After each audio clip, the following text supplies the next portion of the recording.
नमस्कार बच्चों, हम पढ़ रहे थे चैप्टर नंबर 9 छोटा जादूगर। जैसा कि हमने इस कहानी में अभी तक पढ़ा कि एक छोटा सा बच्चा मेले में शरबत पी रहे लोगों को बड़े गौर से देख रहा होता है, लेकिन उसका पहरावा बड़ा अलग था। वो फटे कुर्ते के ऊपर मोटी सी सूत की रस्सी पहने खड़ा था और उसकी जेब में ताश के कुछ पत्ते थे और अपने आप में वो पूरा लग रहा था। मतलब कहीं से किसी बात का अभाव न लग रहा था, उसमें संपूर्णता की निशानी लग रही थी। वह सब कुछ बड़े ही आराम से, बड़े ही इत्मीनान से देख रहा था। तो उतने में लेखक ने उससे पूछा कि तुमने इस मेले में क्या क्या देखा। तो बताता है कि मैंने मेले में सब देखा है कि यहाँ चूड़ी फेंकते हैं, खिलौनों पर निशाना लगाते हैं, तीर से नंबरों को छेदते हैं, और मुझे तो सबसे अच्छा खिलौनों पर निशाना लगाना लगा। जादूगर बिल्कुल निकम्मा है, उसको तो कुछ करने नहीं आता। उससे बढ़िया ताश का खेल तो मैं दिखा सकता हूँ। इतनी बढ़िया बढ़िया बातें करता हुआ उसकी बातों में पूरा जोश था और एक बिना रुके, बिना रुकावट के पूरे आत्मविश्वास के साथ वो बोले जा रहा था। फिर लेखक ने पूछा कि उस पर्दे के पीछे क्या है, तुम वहां गए? तो बताता है कि नहीं नहीं, मैं उस पर्दे के पीछे नहीं गया, क्योंकि वहां पर जाने के लिए तो टिकट लगता है। फिर लेखक ने कहा तो चलो आज के तुम ही मेरे साथी हो, मेला देखने के लिए मैं तुम्हें अपना पार्टनर बनाता हूँ और हम दोनों मिलकर मेला घूमते हैं। तो उसने कहा कि ठीक है, लेकिन वहां जाकर क्या करेंगे? चलो निशाना लगाने चलते हैं, पहले निशाना लगाया जाए। मैंने उससे सहमत होकर कहा कि चलो ठीक है, निशाना लगाने ही चलते हैं, लेकिन पहले चलो शरबत पी लिया जाए। तो उसने हाँ के बहाने सिर हिला दिया। दोनों शरबत पीने के बाद उस निशाना लगाने वाले के पास गए तो लेखक ने उसे 12 टिकट खरीद के दिए और 12 के 12 टिकट के बदले में उसने इतना पक्का निशानेबाज निकला कि उसके 12 निशाने जो हैं वो बिल्कुल सटीक बैठे। और उसे देखने वाले बड़े हैरान हो गए कि लड़के ने 12 के 12 निशाने बिल्कुल बढ़िया से किए और पूरे 12 खिलौने उसने जीत लिए। लेकिन इससे पहले जब वो मतलब कि निशाने वाले के पास जा रहे थे तो उस लेखक ने उस लड़के के बारे में जानने के लिए पूछा कि तुम यहाँ क्यों आए हो और तुम्हारे साथ कोई नहीं आया, और तुम्हारे घर में कौन कौन है? तो उसने कहा मेरे घर में मेरे माँ और बाबूजी हैं, और बाबूजी जो है जेल में है और मेरी माँ बीमार है, इसलिए वो मेरे साथ नहीं आई। और लेखक को लगा कि माँ बीमार, पिता जेल में, और ये फिर भी तमाशा देखने के लिए आ रहे। जब उसने उस लड़के से पूछा तो उसने कहा बाबूजी तमाशा देखने नहीं दिखाने निकला हूँ, और जब तमाशा दिखाने से जो मुझे पैसे मिलेंगे तो उससे मैं अपनी माँ को पथ्य दूंगा। पथ्य मतलब दवा दारू करूंगा, जो उसकी दवाई है वो, और खाने के लिए जो परहेज उसे बताया जाएगा वो दूंगा, और खुद भी खाकर अपना पेट भरूंगा। तो लेखक उस बड़े ही आश्चर्य से उस 13-14 साल के लड़के को देखने लगे, और लड़का कहता है हाँ बाबूजी, मैं बिल्कुल सच कहता हूँ कि मेरी माँ बीमार है, वरना मैं भी देश के लिए जेल में चला जाता। लेखक ने एक लंबी आह भरी और बड़े ही उसको उस लड़के के ऊपर बहुत ज्यादा दया आई, और उसने कहा कि चलो अब चलते हैं निशाना लगाने के लिए। अब 12 निशाने लगाए और 12 के 12 ठीक बैठे, तो उन्होंने उसके खिलौने जो थे वो जीत लिए थे। अब बच्चे के हाथ में सारे खिलौने नहीं आ रहे थे, इसलिए उसने कुछ खिलौने जो है लेखक के रुमाल में बांधे, कुछ पॉकेट में डाले, कुछ हाथ में लेकर आगे चला गया। और जाते हुए लेखक को कहता है कि बाबूजी मैं आपको तमाशा दिखाऊंगा, आप बाहर आइए और तब तक मैं चलता हूँ। वो 9-2-11 हो गया, मतलब वो वहां से चला गया। लेखक को लगा कि अब लड़के का मतलब पूरा हो गया, तो अब वो धोखा देकर भाग गया है, अब नहीं आने वाला पास में। देखो कितनी जल्दी उसने अपना रंग बदल लिया। जैसे ही लेखक अब आगे जाकर मेला घूमने निकला तो उसने कुछ आवाज सुनी, कोई जोर से चिल्ला रहा था बाबूजी। तो उसने कहा कि कौन है? तो लड़का कहता है मैं हूँ छोटा जादूगर। तो आइए आगे बढ़ते हैं ना। कलकत्ता के सुंदर बॉटेनिकल उद्यान में लाल कमलिनी से भरी एक छोटी सी झील के किनारे घने वृक्षों की छाया में अपनी मंडली के साथ बैठा हुआ मैं जलपान कर रहा था। बातें हो रही थी। इतने में वही छोटा जादूगर दिखाई पड़ा। हाथ में 4 खाने की खादी का झोला और आधी बाहों का कुर्ता, सिर पर मैला रुमाल सूत की रस्सी से बंधा था। मस्तानी चाल से झूमता हुआ आकर कहने लगा। अब लेखक जो है कलकत्ता के सुंदर बोटेनिकल उद्यान में, बोटेनिकल उद्यान मतलब बोटेनिकल पार्क में लाल कमलनी से भरी हुई एक छोटी सी झील के किनारे घने वृक्षों की छाया में अपनी मित्रों की मंडली के, अपने मित्रों के एक ग्रुप के साथ बैठा हुआ था। वहां पर बैठकर वो लोग जलपान ग्रहण कर रहे थे। उनकी आपस में बातें हो रही थी। लेकिन इतने में ही वो छोटा जादूगर दिखाई पड़ता है जिसके हाथ में 4 खानों की 4 खाने मतलब 4 पॉकेट वाली खादी का झोला था। झोला मतलब बैग। और आधी बाहों का कुर्ता, उसने आधी बाहों का कुर्ता पहन रखा था। सिर पर मैला सा रुमाल जो सूत की रस्सी से उसने बांधा था। वो बड़ी ही मस्तानी साल से झूमता हुआ आकर कहने लगा कि बाबूजी नमस्ते, आज कहिए तो खेल दिखाऊं? नहीं जी, अभी हम लोग जलपान कर रहे हैं, फिर इसके बाद गाना बजाना होगा बाबूजी। नहीं जी, तुम्हें मैं क्रोध में कुछ और कहने जा रहा था, तभी श्रीमती जी ने कहा दिखलाओ जी, तुम तो अच्छे आए, भला कुछ मन तो बहले। मैं चुप हो गया क्योंकि श्रीमती जी की बोली में माँ की सी वह मिठास थी जिसके सामने किसी भी लड़के को रोका नहीं जा सकता। उसने खेल आरंभ किया। उस दिन कार्निवल के सब खिलौने उसके खेल में अपना अभिनय करने लगे। भालू मनाने लगा, बिल्ली रूठने लगी, बंदर घुड़कने लगा, गुड़िया का ब्याह हुआ, गुड्डा पर काना निकला। लड़की की बातों से ही खेल हो रहा था। सभी हंसते हंसते लोटपोट हो गए।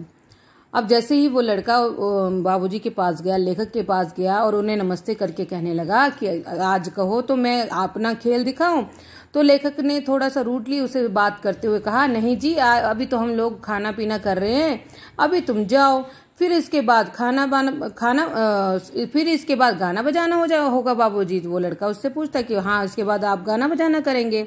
फिर लेखक और चिढ़ पड़ा, कहता है नहीं जी, तुम्हें। और आगे जैसे ही वो क्रोध में कुछ और कहने जा रहा था, तभी उनकी मिसेज ने कहा दिखलाओ तो, तुम तो बड़े अच्छे आए, हमारा कुछ मन तो बहले। तो लेखक उसके सामने चुप हो गया क्योंकि उसकी मिसेज, उसकी श्रीमती की आवाज में एक माँ की सी मिठास से, उसने बड़े प्यार से एक माँ की तरह दुलारी वाणी में, मीठी वाणी में उस लड़के से बात की जिसके सामने तो किसी लड़के को रोका नहीं जा सकता था। वो श्रीमती जी की बात मानकर एकदम से खेल दिखाना शुरू कर दिया उसने। उस दिन कार्निवल में जितने भी खिलौने उसने खेले थे, वह सारे खिलौने उसके खेल में, उसके तमाशे में अब अभिनय करने लगे, मतलब एक्टिंग करने लगे। अब उन खिलौनों के माध्यम से वह अपना खेल शुरू करने लगा। उसके खेल में भालू जो है वो मनाने लगा था। मनाने मतलब कोई रूठ गया था, उसको मना रहा था। बिल्ली रूठने लगी थी, बिल्ली रूठ गई थी। बंदर घुड़कने लगा था, बंदर की आवाज सुनी है ना आपने, वैसे ही वो घुड़की कर रहा था। गुड़िया का ब्याह हुआ, गुड़िया का मतलब जो गुड़िया उसने उसमें जीती थी, उस गुड़िया की शादी की। लेकिन उस गुड़िया का गुड्डा जो था वो काना निकला। काना मतलब एक आंख, जिसकी एक आंख नहीं थी। लड़के की बातों से ही खेल रहा था, वह बातों से पूरा खेल खेले जा रहा था।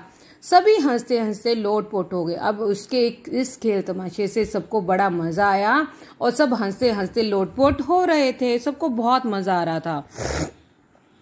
मैं सोच रहा था बालक की जरूरतों ने उसे जल्दी ही चतुर बना दिया।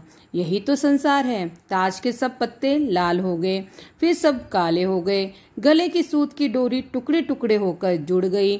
लट्टू अपने आप नाच रहे थे। मैंने कहा अब हो चुका, अपना खेल बटोर लो, हम लोग भी अब जाएंगे। श्रीमती जी ने धीरे से 1 रुपया दे दिया। वह उछल पड़ा।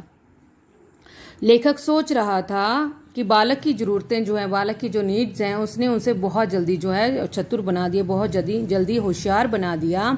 और यही तो संसार का नियम है, यही तो संसार है कि हमें परिस्थितियों के हिसाब से अपने आप को ढालकर आगे बढ़ना होता है और अपने आप को चुस्त चालाक बनाना ही पड़ता है। उसकी ताज के सारे पत्ते जो है पहले लाल हो गए, फिर काले हो गए। उसके गले में जो सूत की डोरी थी वह पहले टुकड़े टुकड़े हुई, फिर जुड़ गई। लट्टू अपने आप नाच रहे थे, यही सारा खेल वो वहां पर दिखा रहा था। अब लेखक ने कहा, बहुत हो चुका, अब तुम अपना खेल बटोर लो, अपना सामान समेट लो, हम लोग भी अब जाएंगे। तो उनकी श्रीमती जी ने धीरे से चुपके से 1 रुपया जो है वो उस लड़के को दे दिया। वो लड़का 1 रुपया पाकर बहुत खुश हुआ और खुशी के मारे उछल पड़ा। मैंने कहा, लड़के, छोटा जादूगर कहिए, यही मेरा नाम है, इसी से मेरी जीविका है। लेखक ने उसे कहा, लड़के, लड़के करके उसने उस बच्चे को संबोधित किया, उस छोटे जादूगर को संबोधित किया। तो उसने बड़े ही आरोप से कहा कि मुझे छोटा जादूगर कहिए, यही मेरा नाम है और इसी से मेरी जीविका है, इसी से मेरी कमाई होती है। मैं कुछ बोलना ही चाहता था कि श्रीमती जी ने कहा, अच्छा, तुम इस रुपए से क्या करोगे? लेखक जैसे ही कुछ बोलने को आगे तैयार हुआ तो उनकी श्रीमती ने बीच में ही रोककर कहा कि अच्छा बताओ, तुम इस रुपए से क्या करोगे, तुम इस रुपए का कैसे यूज करोगे? तो वो कहता है, पहले भरपेट पकौड़ी खाऊंगा, फिर एक सूती कंबल लूंगा। मेरा विवेक अब लौट आया। मैं अपने पर बहुत क्रुद्ध होकर सोचने लगा, ओह, कितना स्वार्थी हूं मैं। उसके 1 रुपया पाने पर मैं ईर्ष्या करने लगा था ना। जैसे ही लेखक की श्रीमती ने उससे पूछा कि तुम 1 रुपये का क्या करोगे, तो उस लड़के ने बताया कि पहले मैं पेट भरकर पकौड़ियाँ खाऊंगा, फिर एक सूती कंबल लूंगा। और ये सब बातें सुनते हुए लेखक को थोड़ा सा होश आया, वो थोड़े से संभले, क्योंकि वो पहले गुस्से होकर सोचने लगे थे कि वे अपने आप पर अब गुस्से होने लगे। उन्हें अपने आप पर गुस्सा आ रहा था कि ओ, मैं कितना सेल्फिश हूँ, मैंने उसे 1 रुपया देने के बदले में कितनी ईर्ष्या करी थी, मुझे कितनी जेलसी हुई थी कि उसको छोटा सा खेल दिखाने के बदले में 1 रुपया दे दिया गया। उस समय पर बच्चों 1 रुपये की वैल्यू जो है वो बहुत ज़्यादा होती थी, मान लो आज के 100 रुपये के बराबर। वह नमस्कार करके चला गया, वो सबको नमस्कार कर वहां से चला गया। हम लोग लता कुंज देखने के लिए चले गए। अब वो लोग आगे बढ़ गए और लता कुंज देखने चले गए। उस छोटे से बनावटी जंगल में संध्या साएं साएं करने लगी थी। डूबते हुए सूर्य की अंतिम किरणें पेड़ों की पत्तियों से विदाई ले रही थी। चारों ओर सुनसान था। उस छोटे से बनावटी जंगल में, जो मतलब कृत्रिम जंगल बनाया गया था, जो मानवों द्वारा निर्मित जंगल था, मानवों द्वारा निर्मित जंगल था, उस जंगल में संध्या, शाम हो चुकी थी और धीरे धीरे शाम होने लगी थी। डूबते ही सूर्य की अंतिम किरण, जो सनसेट हो रहा था, और उस सनसेट की लास्ट किरण जो है वो पेड़ों की पत्तियों से विदाई ले रही थी। अब वो पेड़ों की पत्तियों में से पीछे जा रही थी। चारों ओर सुनसान था, चारों ओर जो है सन्नाटा छा गया था। हम लोग धीरे धीरे मोटर से हावड़ा की ओर आ रहे थे। रह रहकर छोटा जादूगर स्मरण हो आता था। सचमुच वह एक झोंपड़ी के पास कंबल कंधे पर डाले खड़ा था। मोटर रोककर उससे पूछा, तुम यहाँ कहाँ? मेरी माँ यही है ना, अब उसे अस्पताल वालों ने निकाल दिया है। मैं उतर गया। उस झोंपड़ी में देखा तो एक स्त्री चिथड़ों से लदी हुई कांप रही थी। रह रहकर मतलब लेखक अब वापिस तो जा रहा था, लेकिन जब वो हावड़ा की ओर जा रहा था तो रह रहकर बार बार उसे छोटे जादूगर की याद आ रही थी कि छोटे जादूगर ने कैसे आगे क्या हुआ होगा छोटे जादूगर का। सचमुच वो मुझे एक झोंपड़ी के पास कंबल कंधे पर डाले हुए खड़ा मिला। मैंने गाड़ी रोककर उसे पूछा, तुम यहाँ कहाँ? तो उस बच्चे ने बताया कि मेरी माँ यही है, अस्पताल वालों ने उसे बाहर निकाल दिया है। तो मैं उतर गया। उस झोंपड़ी में देखा तो सचमुच एक स्त्री जो है चिथड़ों में से लदी हुई कांप रही थी। चिथड़े मतलब फटे पुराने कपड़े ओढ़े हुए थे उसने, और उसी में वो कांप रही थी। छोटे जादूगर ने कंबल ऊपर डालते हुए कहा, माँ, मेरी आंखों से आंसू निकल पड़े। छोटा जादूगर अपने साथ जो कंबल लाया था अपनी माँ के ऊपर डालकर कहता है, माँ। उसकी उस आवाज़ को सुनकर लेखक की आंखों से आंसू निकल पड़े, क्योंकि वो आवाज़ बड़ी ही करुणा भरी थी, बड़ी ही प्रेम भरी थी, जो एक बेटे का माँ के प्रति प्रेम झलका रही थी। बड़े दिन की छुट्टी बीत चली थी। मुझे अपने ऑफिस में समय से पहुंचना था। कलकत्ता से मन ऊब गया। चलते चलते एक बार फिर उस बाग को देखने की इच्छा हुई। साथ ही साथ जादूगर भी दिखाई पड़ जाता तो और भी आगे, मतलब आप समझ ही सकते हो उसने आगे क्या सोचा होगा कि शायद वो मुझे मिल जाए तो मुझे और भी। मैं उस दिन अकेले ही चल पड़ा। 10 बज चुके थे। मैंने देखा कि उस साफ धूप में सड़क के किनारे एक कपड़े पर छोटे जादूगर का रंगमंच सजा हुआ था। मैं मोटर रोककर उतर पड़ा। वहां बिल्ली रूठ रही थी, भालू मनाने चला था, ब्याह की तैयारी थी, पर सब होते हुए भी छोटे जादूगर की वाणी में प्रसन्नता की वह तरी नहीं थी। अब छोटे जादूगर से विदा लेते हुए अब लेखक वहां से चले गए। बड़े दिन की छुट्टी जो उनकी छुट्टियां थी वो अब खत्म हो चुकी थी। उन्हें अब वापस ऑफिस में समय से पहुंचना था। उनका कलकत्ता से अब मन ऊब गया था। वो वहां से बोर हो गए थे, लेकिन चलते चलते वो फिर से एक बार उस बाग को देखना चाहते थे। इसलिए वह देखना चाहते थे और साथ ही साथ चाहते थे कि वो जादूगर भी मुझे दिखाई दे जाता तो और भी अच्छा होता। उस दिन वह अकेले ही चल पड़े। 10 बज चुके थे और उन्होंने देखा कि एक साफ धूप में, चमकी हुई धूप में सड़क के किनारे कपड़े पर छोटे जादूगर का रंगमंच सजा हुआ है, मतलब वो खेल का तमाशा दिखा रहा था। मैं मोटर रोककर उतर पड़ा। लेखक वहां पर गाड़ी से उतर पड़ा। वहां बिल्ली रूठ रही थी, भालू मनाने चला था, ब्याह की तैयारी थी, पर सब होते हुए भी छोटे जादूगर की वाणी में प्रसन्नता की वह तरी नहीं थी। वो बिल्कुल वही तमाशा वहां पर भी दिखा रहा था जिस तमाशे में बिल्ली रूठती है, भालू मनाता है, गुड़िया का ब्याह होता है, लेकिन इस सारी बातों में भी उस छोटे जादूगर की वाणी में वो प्रसन्नता की तरी नहीं थी। जिस प्रसन्नता से, जिस खुशी से झूमते हुए वो तमाशा दिखाता था, आज वो हंसी, वो प्रसन्नता कहीं गायब थी। जब वह औरों को हंसाने की चेष्टा कर रहा था तब जैसे स्वयं कांप जाता था। जब वो औरों को हंसाने की प्रयास कर रहा था, उस खेल को दिखाते हुए प्रयास कर रहा था कि औरों को हंसाऊं, तो लेकिन उसे देखते हुए ऐसा लग रहा कि जैसे वो स्वयं अंदर से कांप रहा है, अंदर से रो रहा है। उसे मैं आश्चर्य से देख रहा था। मुझे बड़ा आश्चर्य हो रहा था कि लड़के को आज हुआ तो हुआ क्या। खेल हो जाने पर पैसा बटोरकर उसने भीड़ में मुझे देखा। जैसे ही खेल पूरा हो गया तो उसने सारा पैसा बटोरा और भीड़ में उसने मुझे पहचान लिया। वह जैसे क्षण भर के लिए मूर्तिमान हो गया। उसे देखते, लेखक को देखते हुए वो लड़का जो है वो स्टैचू की मुद्रा में खड़ा हो गया। उससे बिल्कुल कुछ न बोला गया। मैंने उसकी पीठ थपथपाते हुए पूछा, आज तुम्हारा खेल जमा क्यों नहीं? लेखक ने उसकी पीठ पर को सहलाते हुए, शाबाशी देते हुए कहा कि आज तुम्हारा खेल जो है वो कुछ ज्यादा अच्छा नहीं था। माँ ने कहा है आज तुरंत चले आना, मेरी अंतिम घड़ी समीप है। अविचल भाव से उसने कहा, तब भी तुम खेल दिखलाने चले आए?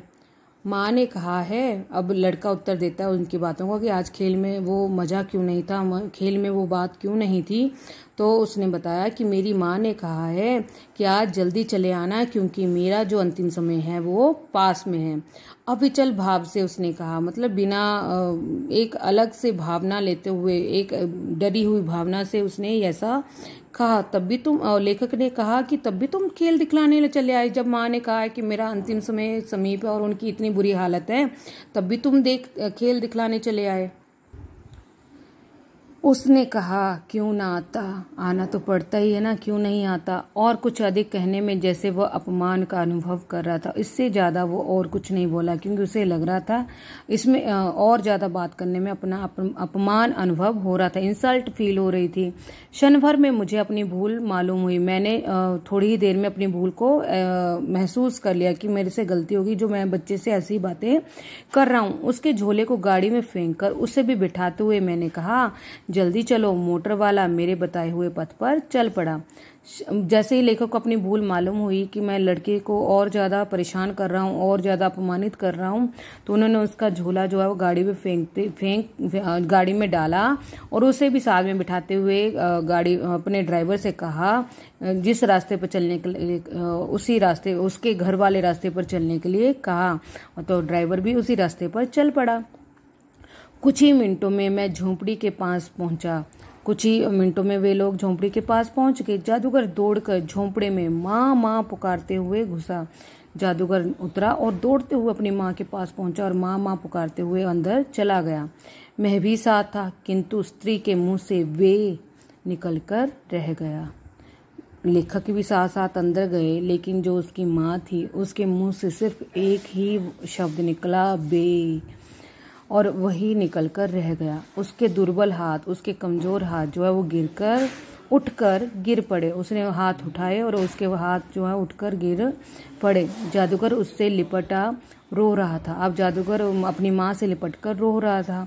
मैं भुचक्का खड़ा था, मैं हैरान खड़ा हुआ था। उस साफ धूप में सारा संसार जैसे जादू सा मेरे चारों ओर नाच रहा था। लेखक उस समय इतना ज़्यादा आश्चर्यचकित हो गया, इतना ज़्यादा हैरान हो गया कि उस साफ धूप में, इतना साफ दिन था, इतनी साफ धूप थी, उसमें भी उसे सारा संसार जो है जादू जैसा अपने चारों ओर घूमता हुआ दिखाई देने लगा। वो उसके लिए बहुत ज़्यादा परेशान हो गया कि आखिर उसकी माँ के साथ ऐसा क्यों हुआ और उस बच्चे के साथ ऐसा अन्याय क्यों हुआ। उस बच्चे का स्थिति देखकर लेखक की स्थिति जो है वो बहुत ज़्यादा अजीब सी हो गई। उसे लग रहा था कि सारा संसार जो है वो उसके आगे जो है जादू जैसा घूम रहा है। ये थी हमारी कहानी छोटा जादूगर।